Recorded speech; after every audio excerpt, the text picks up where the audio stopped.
Chers spectateurs, bonjour et bienvenue dans ce nouveau numéro de Psaume. Nous profitons pour vous présenter nos nouvelles meilleures pour l'année 2023, puisque le Seigneur vous accorde santé, paix et amour dans tous vos secteurs. Aujourd'hui, nous avons l'immense plaisir d'être dans un beau cadre. Nous sommes ici dans la ville de Québec, à Sainte-Foy, dans l'église Maison des Restaurations. Dans cette tranche, nous allons nous entretenir avec les pasteurs titulaires de cette église et j'ai cité le pasteur Thierry Lumbu. Alors, sans plus tarder, je m'en vais le recevoir. Bonjour et bienvenue, pasteur Thierry. Bonjour, merci beaucoup. Alors, avant d'aller plus loin, laissez-moi vous présenter nos vœux le meilleur, puisque le Seigneur vous bénisse, vous accorde santé, paix et amour à votre famille et ainsi qu'à la communauté Maison des Restaurations. Merci beaucoup et je réitère cela pour vous et pour toute l'équipe et que Dieu vous soutienne et que cette année, que Dieu vous amène encore plus loin. Amen et merci. Alors, je disais que nous sommes avec le pasteur Thierry Lumbu, pasteur titulaire de l'église Maison des Restaurations à Sainte-Foy, dans la ville de Québec. Alors, sans plus tarder, je vais commencer tout de suite avec ma première question, pasteur. Oui. Dites-nous, pasteur, parlez-nous un peu de vous. Merci beaucoup pour la question. Merci pour l'invitation aussi que vous m'avez accordée sur ce plateau. Ça fait chaud au cœur qu'on soit invité. Alors, pour ceux qui ne me connaissent pas, je réponds au nom de Thierry Lumbu. Je suis originaire de la République démocratique du Congo et je suis arrivé au Canada, ça fait plusieurs années, pratiquement une vingtaine d'années que je suis au Canada. Je suis marié et père de 4 enfants et je suis marié à la servante de Dieu, Nathalie Lumbu. Voilà. Alors, pasteur, je vais prendre ma deuxième question. Parlez-nous, un peu de votre parcours dans les Seigneurs. Qui est Thierry Lumbu dans les ministères? Comment ça a commencé? Quelle est votre histoire? Merci beaucoup. Thierry Lumbu, c'est un jeune chrétien qui a reçu Jésus en 92 et dans une ville qu'on appelle Lubumbashi. Et par la grâce de Dieu, il a évolué les premiers pas dans un ministère qu'on appelle JCJC, qui signifie Jeune Commando de Jésus-Christ, qui s'est réunissait à l'internat. Nous étions à l'internat avec les jeunes et tout ça. Donc, c'est là qu'on a commencé les choses de Dieu. Et après avoir fait plusieurs années là-dessus, j'ai pu rencontrer un homme de Dieu merveilleux qui s'appelle le révérend Réussite Ngoïmandakou. Ça, c'était dans les années qui n'avaient pas encore commencé son ministère que nous connaissons aujourd'hui, qui est le ministère Génération Joël. Et c'est comme ça que lui aussi m'a pris sous ses ailes, il m'a encadré pendant un certain moment. Et j'ai évolué aussi dans son ministère quand il a commencé le ministère Génération Joël. Ensuite, par la grâce de Dieu, on a travaillé dans plusieurs églises au pays. Et là, Dieu nous a fait grâce de quitter le pays. Et en quittant le pays, j'ai été comme prédicateur plus. J'ai travaillé dans plusieurs pays, Zambie, Angleterre, France et tout ça, jusqu'à ce que Dieu, comme m'avait déjà donné une vision dans les années 98 de venir au Canada pour pouvoir commencer une œuvre.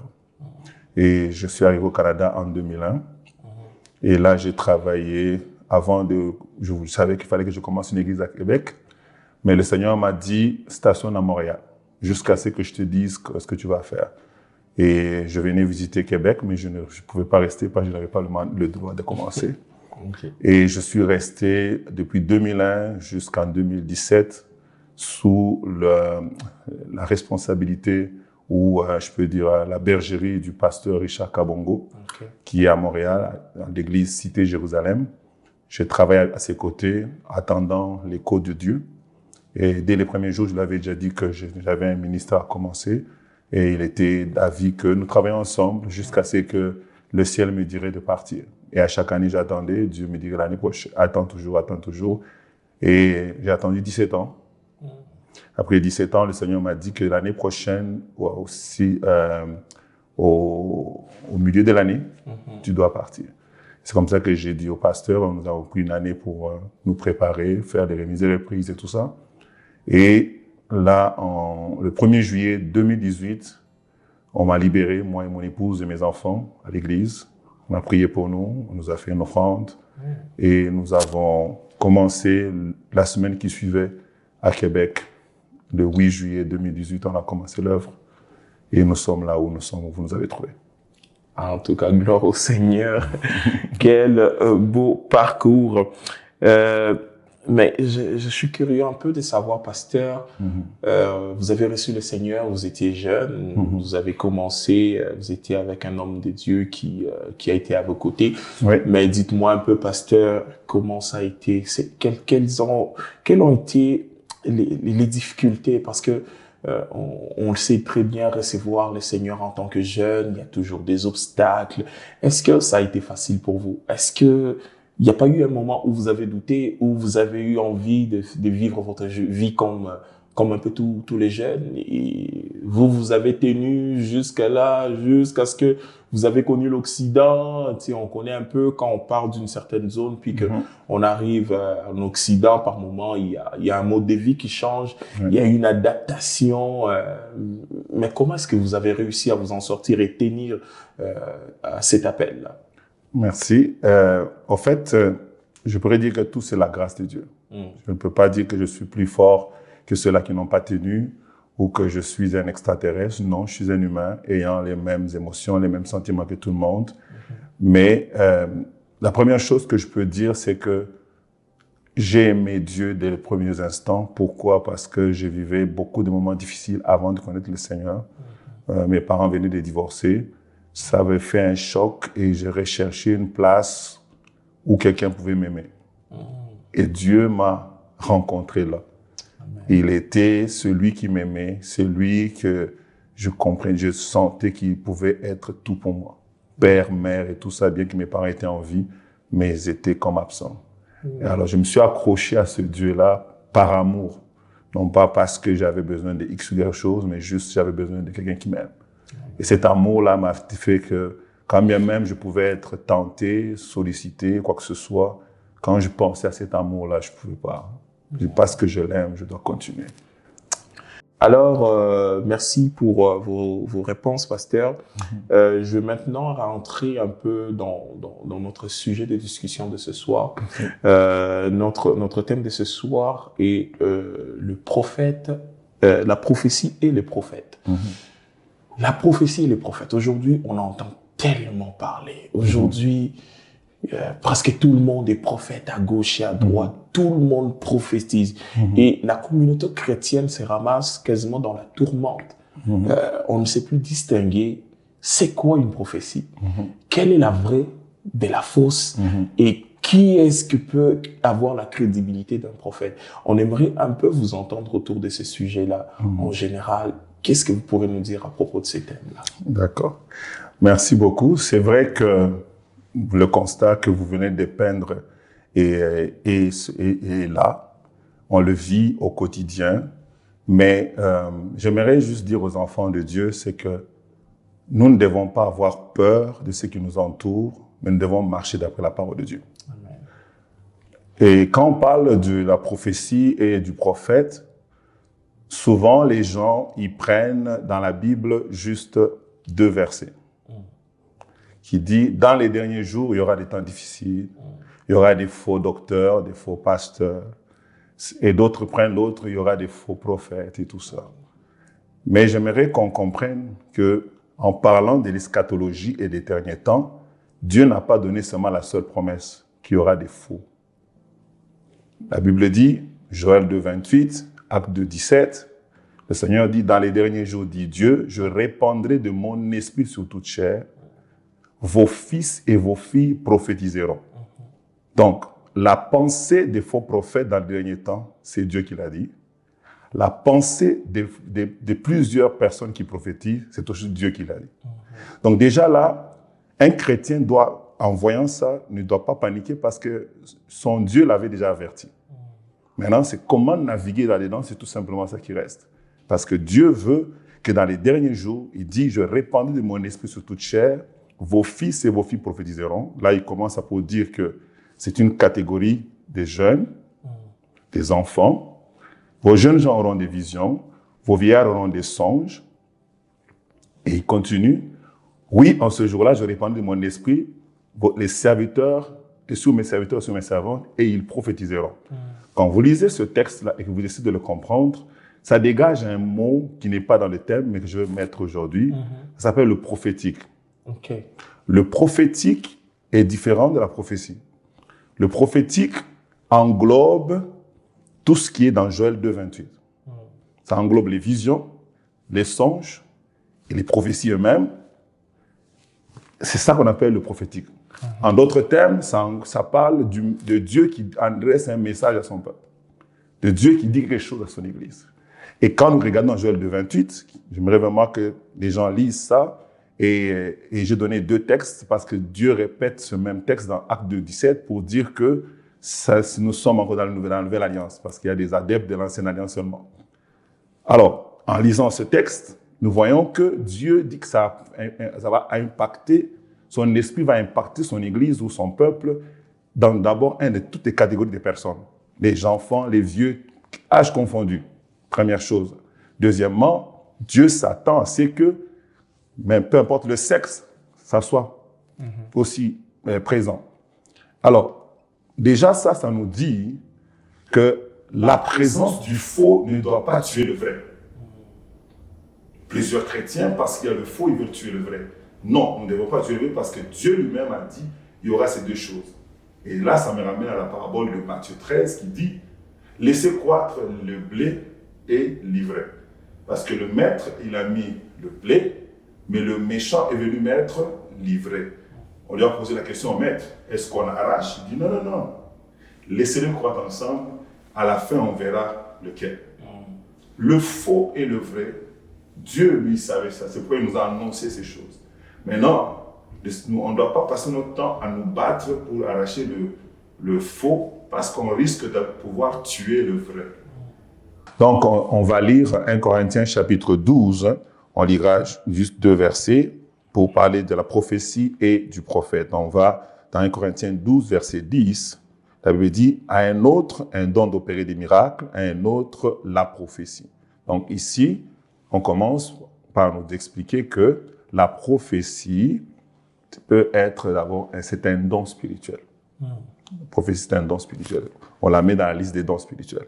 Maintenant, allons dans le verset 28, c'est toujours le même auteur, j'ai voulu garder le même auteur, pour dire qu'il avait une pensée là où il s'en allait. On vient voir quoi, au verset 28, on dit Dieu a établi dans l'Église, premièrement, les apôtres, secondement, des prophètes. Donc là, on parle du prophète. Donc, maintenant, avec ces 2 choses, on veut dire que les prophètes et les dons des prophéties, les 2, ça existe. Maintenant, la deuxième chose que j'aimerais ressortir, c'est pour dire, avoir un don de prophétie ne signifie pas être prophète. Ça, j'aimerais le dire tout haut.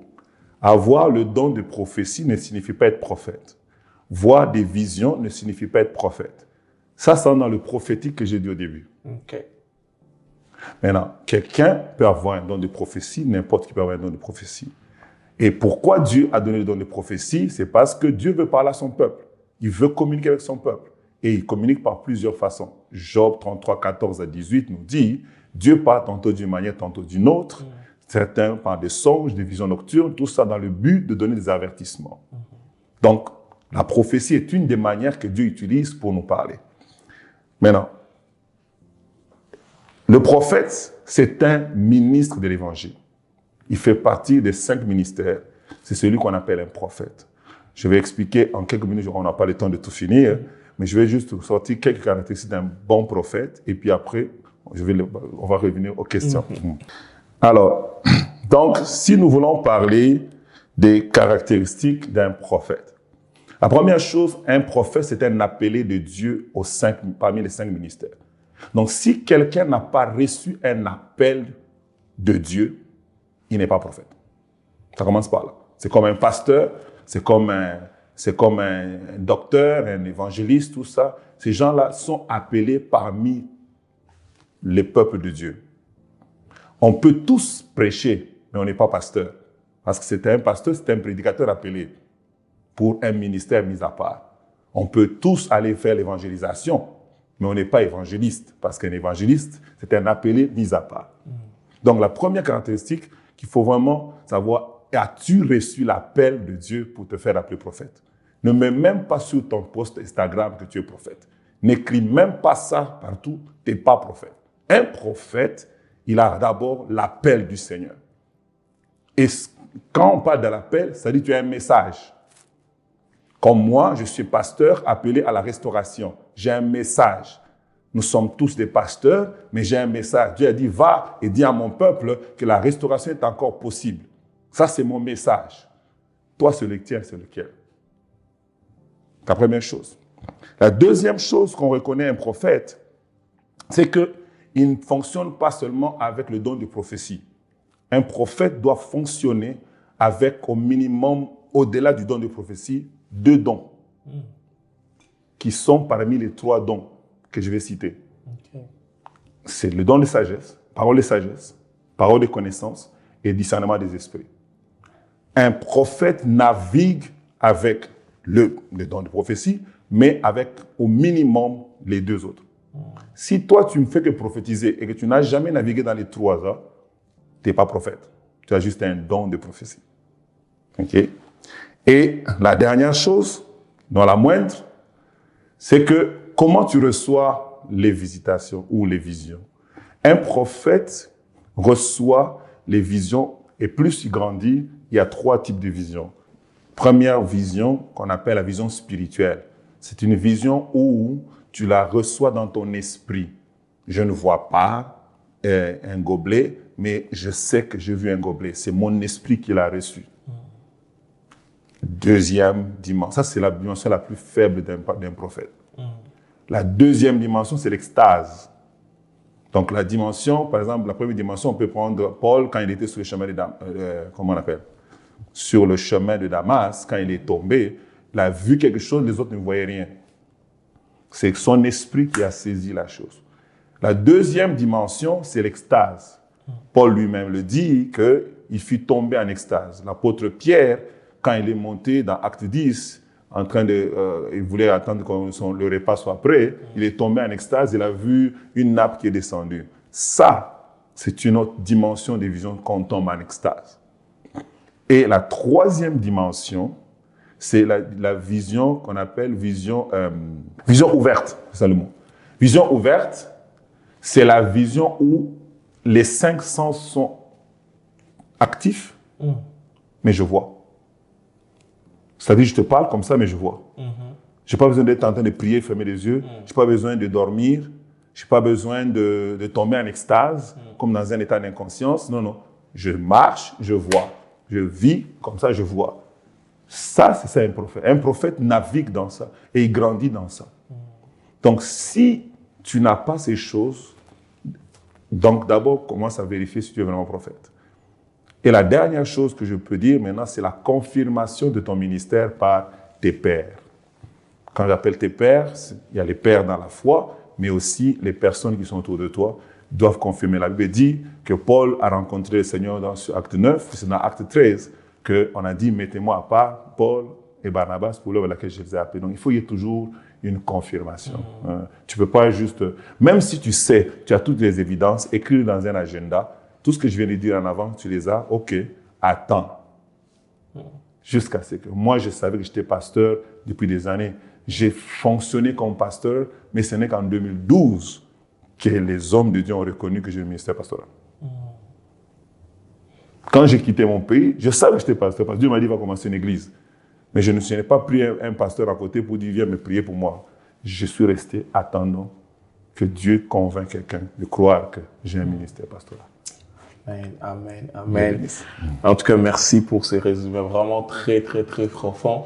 On avait quasiment le goût de continuer à développer, à approfondir sur ces thèmes-là.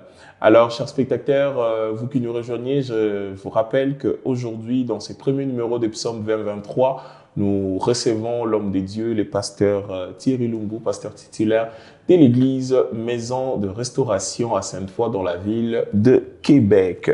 Alors, avec qui nous avons non seulement appris à le connaître, mais aussi à parler du thème la prophétie et le prophète.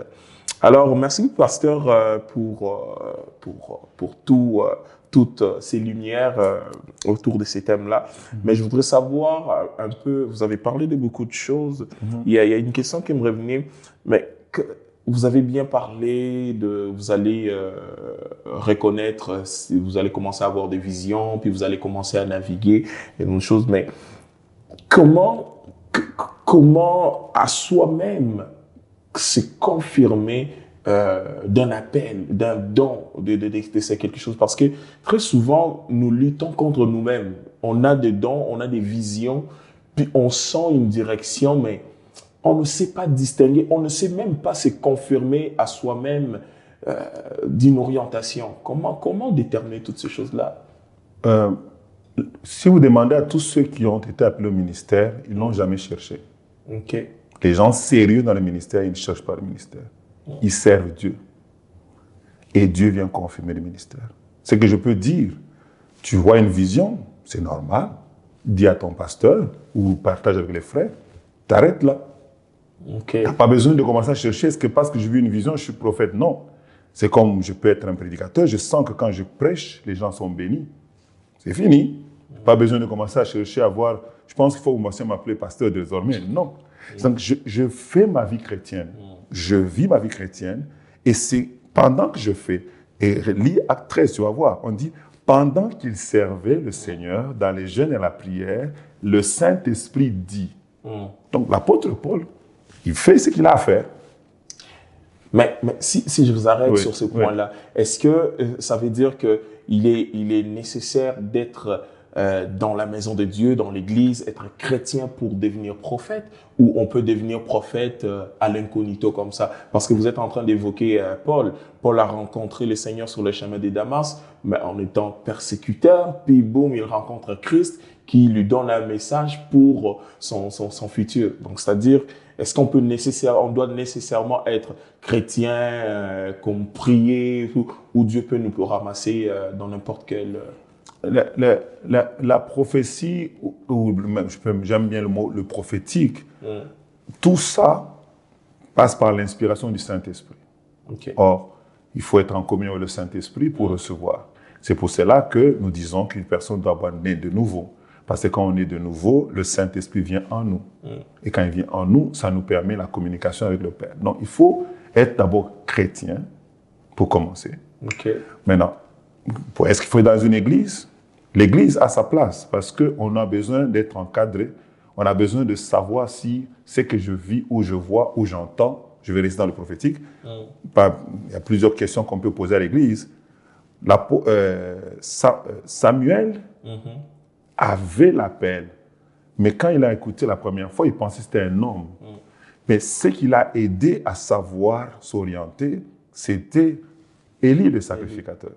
Donc, tu peux avoir la grâce, tu peux être un enfant de Dieu, mais si tu marches en singleton dans un coin, tu peux vivre certaines choses et ne même pas penser que c'est Dieu qui te parle ou penser que c'est toi et négliger. Mais si tu es encadré, tu peux partager avec les frères et qui sont dans la foi, qui sont plus aînés, ou tu peux partager avec ton pasteur, ainsi de suite. Même si lui, j'aime ce texte-là parce que Élie le sacrificateur, ne voyait plus de vision.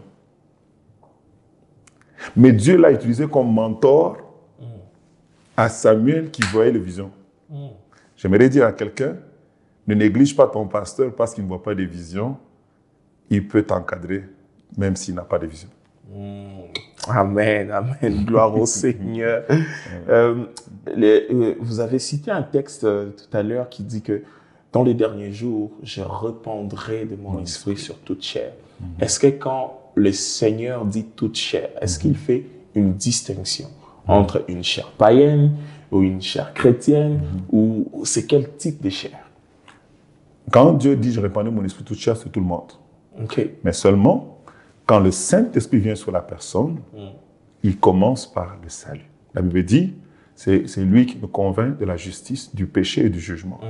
Le Saint-Esprit peut savoir que je vais prendre ce garçon comme Paul, bon exemple que tu as donné. Dieu avait déjà une pensée qu'il va devenir un serviteur de Dieu, qu'il va être un prophète, un serviteur, un apôtre, tout ça. Mais la première chose que Dieu a commencé, c'était d'abord de l'amener à connaître la voie du salut. Donc le Saint-Esprit va t'arrêter, va arrêter un homme, il tombe sur les gens. Mais il fait ce qu'on a lu dans la Bible, qu'on veut de justice, du péché et du jugement. Quand le Saint-Esprit, on dit sur toute chair, il saisit quelqu'un, La personne, Dieu, il met son regard. Et quand la personne entre en Christ, on commence à développer ou à manifester les choses que Dieu a placées en nous au fur et à mesure qu'on grandit. Amen. Intéressant, intéressant.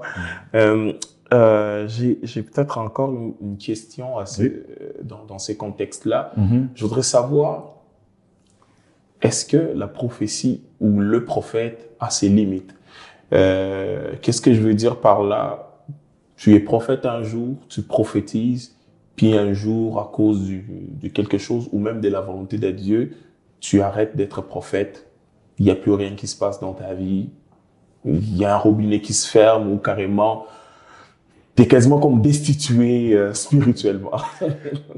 Ok, je comprends. Non, d'abord, pour commencer, je dis, si je veux d'abord parler du prophète. Prophète, c'est un ministère, c'est un appel de Dieu. Un appel, comme tout appel, si quelqu'un ne cherche pas la face de Dieu, l'onction ne coule plus. C'est comme un pasteur, il peut rester avec son étiquette de pasteur, mais il ne dégage pas la chose. Cela ne signifie pas que le ministère n'est pas là, il est là, mais il faut l'alimenter, il faut le connecter à la source. La prophétie, la même chose. La prophétie, elle est là, la Bible dit, n'éteignez pas l'esprit. Si par ma vie, par ma façon de faire, j'éteins l'esprit qui m'inspire pour prophétiser, c'est là qu'il y a un problème. Mais je veux quand même mettre une lumière sur quelque chose parce que je sens peut-être que c'est là que beaucoup de gens se trompent aussi. Un prophète, je parle d'un ministre prophète, ne prophétise pas tout le temps. Donc, c'est pas parce qu'il ne prophétise pas qu'il est fini. Non. Il est là avec un mandat de la parole. Il peut avoir un message que Dieu lui donne, il va juste le donner en prêchant. Mais c'est une direction que Dieu lui donne pour l'Église, pour la saison ou pourquoi. Mais souvent, les gens vont regarder et dire non, lui, il s'appelle prophète, mais il ne donne pas de précision de date ou quoi que ce soit. Non, c'est pas forcément ça, le ministère prophétique. Le ministère prophétique peut donner des révélations, mais le ministère prophétique aussi, c'est un message. Il vient juste donner des messages. Dieu veut qu'on aille dans cette direction et il peut juste le faire au travers de la parole de Dieu, au travers d'un verset, sans pour autant donner une prophétie. Comme je l'ai dit, le ministère prophète, il voit des visions, mais il a aussi des paroles de connaissance. Il a aussi des paroles de sagesse.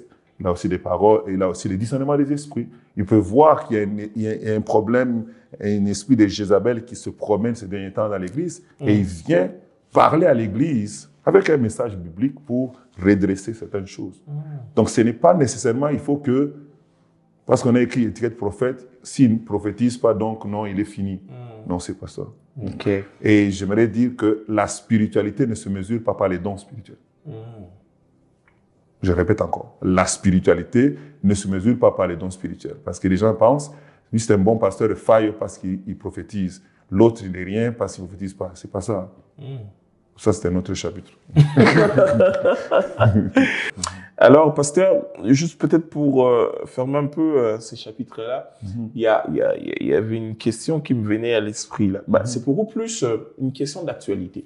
Vous avez dit à l'introduction que vous venez de la République démocratique du Congo, un pays reconnu beaucoup pour les hommes des dieux, pour les prières. Les tailles des églises sont phénoménales. Je voudrais un peu poser cette question. Nous voyons beaucoup là, même à la TV, par les médias sociaux, il y a tellement beaucoup de prophètes et même des prophètes qui donnent rendez-vous, soirée prophétique. Venez, on va prophétiser pour vous, votre vie va changer et trucs. Moi, je voudrais savoir, pasteur, peut-on donner un rendez-vous à la prophétie? Peut-on programmer une soirée où on dit c'est une soirée où on va prophétiser? Est-ce que on peut prophétiser sur tout le monde? C'est pas qu'on peut pas prophétiser sur tout le monde. Quand quelqu'un le dit, en tout cas, moi je parle des prophètes sérieux, je parle pas des prophètes qui essayent de faire des choses. Oui, Dieu peut donner une soirée prophétique. De la même manière que nous faisons les soirées de guérison. Nous organisons une soirée de guérison, venez, Dieu va guérir. Il y a deux choses là-dessus. Un, nous pouvons activer les dons, peu importe le don, par la foi. Je peux engager Dieu dans une affaire. Comme Josué a dit, arrête-toi, soleil ici, arrête ici, Gabon, nous voulons combattre ici. Nous pouvons engager Dieu par la foi. Donc, l'homme de Dieu peut déclarer ces choses par la foi. Et maintenant, quand il travaille, la preuve en est que il y a des gens qui vont dans ces réunions-là et puis on ne les prophétise pas. C'est pourquoi? Parce qu'il a déclaré par la foi, mais là, quand il travaille, il se laisse guider par le Saint-Esprit.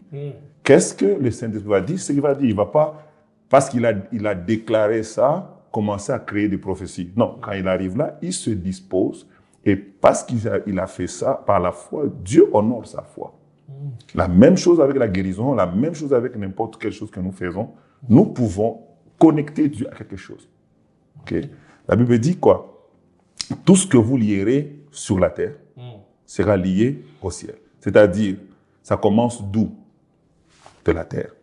Et le ciel honore. Il y a des choses que nous pouvons nous décider sur la terre et le ciel honore. Okay.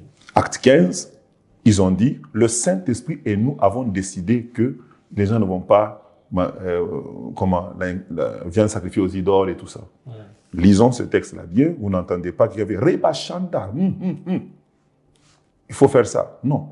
C'est eux qui ont décidé, après avoir prié, ils ont prié, ils croient qu'ils ont le Saint-Esprit en eux, que la sagesse qu'ils ont eue vient du Saint-Esprit. C'est pourquoi ils disent, le Saint-Esprit et nous avons décidé qu'on ne va pas donner des charges supplémentaires aux autres nations de se circoncire pour tout ça. Ça, on ne va pas leur donner ça. Comprenez? Donc, nous sommes des êtres de l'Esprit. Et Dieu a confiance en nous. Et je vais finir avec ça pour nous donner comment Dieu honore aussi notre foi et ce que nous faisons. Regardez Adam. Il a nommé les animaux. Il n'a pas reçu de prophétie. C'est lui qui les a nommés et le ciel a accepté. Il a dit, tu t'appelleras lion, tu t'appelleras girafe. Même quand Ève est venue, tu t'appelleras Ève. Et le ciel a dit, c'est ça. C'est que Dieu nous a donné cette capacité-là. Nous connectons à Dieu par la foi. C'est sûr que Dieu résiste aux orgueilleux. Si tes motivations sont impures, c'est une autre histoire. Mais je parle vraiment d'une personne qui dit, je veux faire la gloire de Dieu. Dieu va honorer sa foi. Le ministère de prophète est semblable à tous les autres ministères. Donc, son besoin est le même que celui du pasteur, parce qu'Éphésiens 4:11 nous dit quoi? Et je vais le lire pour nous, et on va voir. On dit, il a donné les uns comme apôtres, les autres comme prophètes, les autres comme évangélistes, les autres comme pasteurs et docteurs. Tous ces gens-là, pour un seul but. Verset 12, pour le perfectionnement des saints, en vue de l'œuvre du ministère et pour l'édification du corps de Christ. Donc, premièrement, vu que le corps de Christ existe toujours, vu que nous avons besoin d'être perfectionnés toujours, vu que nous avons besoin de préparer les gens à servir Dieu, le ministère de prophète est encore utile aujourd'hui. Ça, c'est la première chose simple à comprendre. La deuxième chose que j'aimerais dire, c'est que le ministère de prophète ou le prophétique, si je mets tous les deux ensemble, c'est comme un service de renseignement de l'Église. C'est comme notre CIA, FBI de l'Église. Ça nous permet de voir les choses que l'œil ne peut pas voir, d'entendre des choses que l'œil ne peut pas entendre. Vous devez comprendre une chose, peuple de Dieu, nous sommes des fois infiltrés même dans nos églises. Je connais, mais j'ai entendu des pasteurs témoigner sur des églises où les gens sont entrés à l'église, sont devenus même anciens de l'église, mais étaient des sorciers. Pourquoi? Parce que les yeux de l'église sont fermés. On ne voit pas, on ne le sait pas. Mais avec une grâce prophétique, que ce soit un don prophétique, que ce soit un ministère de prophète, on est capable d'aller déceler ces gens d'infiltrer dans l'Église. Troisièmement, c'est la direction. J'aimerais dire, et je le répète souvent, cette phrase, toute bonne chose n'est pas nécessairement la volonté de Dieu. On peut faire des bonnes choses à l'Église, mais être en dehors de la volonté de Dieu. Vous allez me dire, pasteur, comment? Acte 16. On va y aller. C'est verset 6 à 10. Nous allons voir que l'apôtre Paul, je vous demande de lire ça à la maison, l'apôtre Paul veut aller prêcher dans une ville. Nous savons très bien que Dieu a dit que prêcher, c'est aller faire de toute nation mes disciples. Il veut prêcher dans une ville. La Bible dit, l'Esprit de l'Éternel l'empêcha. C'est-à-dire que prêcher est une bonne chose, faire l'évangile est une bonne chose. On va dire non, on va juste faire ce que la Bible nous dit. Ok, mais c'était la Bible qui lui disait qu'il fallait évangéliser. C'est Jésus qui a dit, faites de toute nation mes disciples. Mais il veut prêcher dans une ville. Le Saint-Esprit lui dit non, pas le diable. Parce que toute bonne chose n'est pas nécessairement la volonté de Dieu. Amen. Et l'Église peut être en train de faire plusieurs choses à l'Église, plusieurs activités, mais Dieu vous veut ici, mais vous faites ça. Parce qu'il n'y a pas de prophétique. Dans le même texte, quand vous continuez le verset 7, il a voulu aller dans une deuxième ville. La Bible dit, l'Esprit de l'Éternel résista.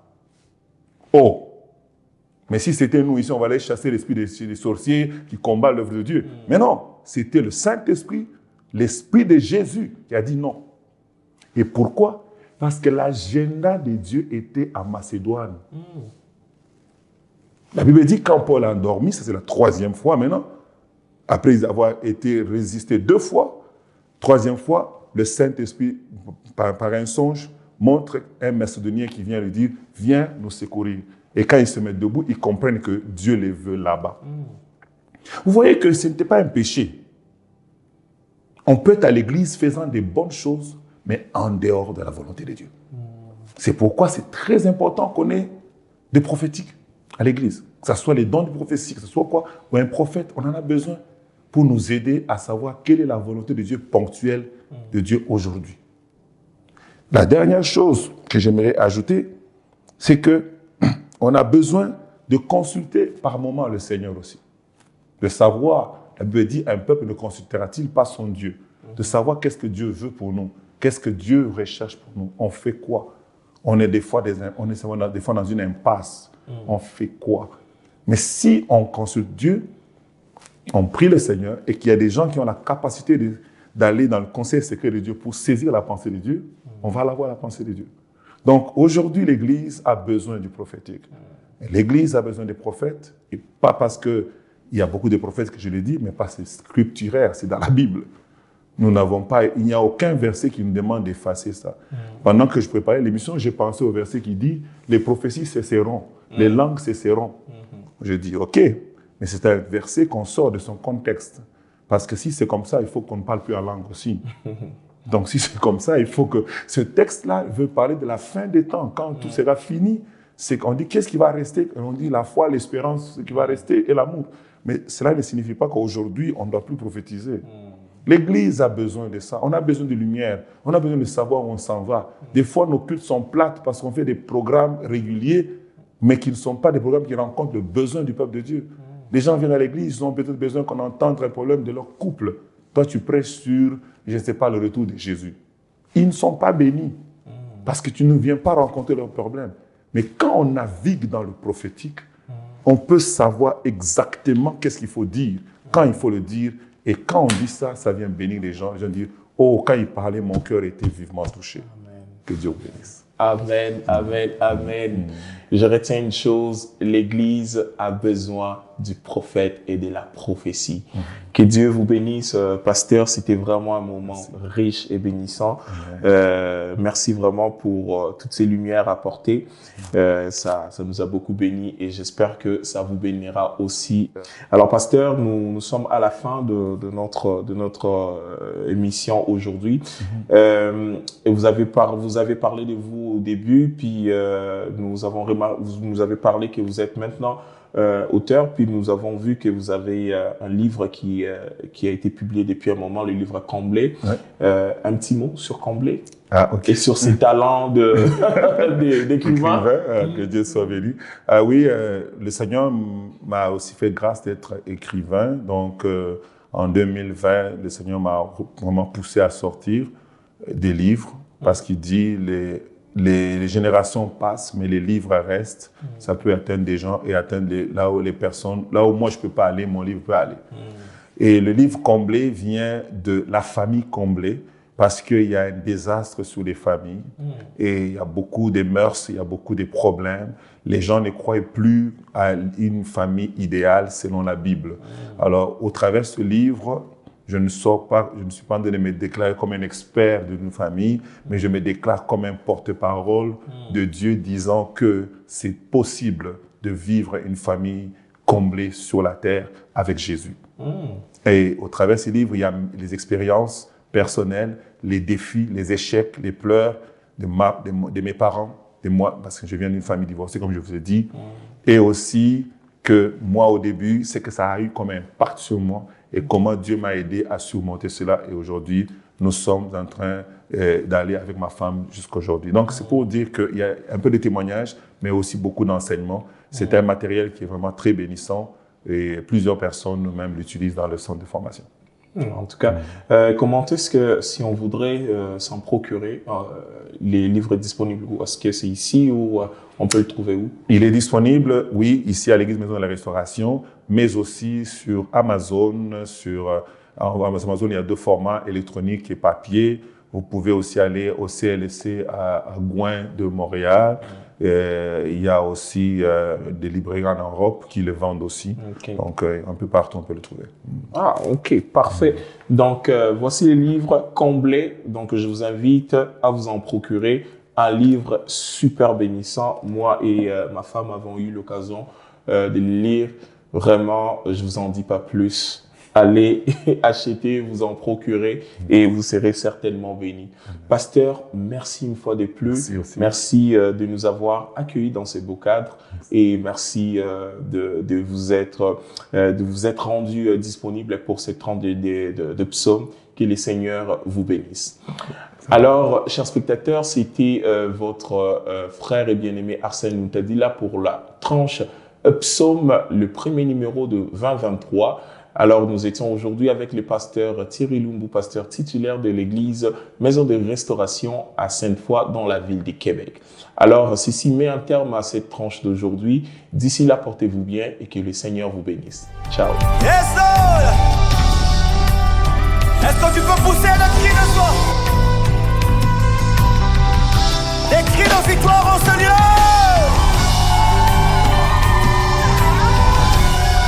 Oh, oh, oh. Yeah.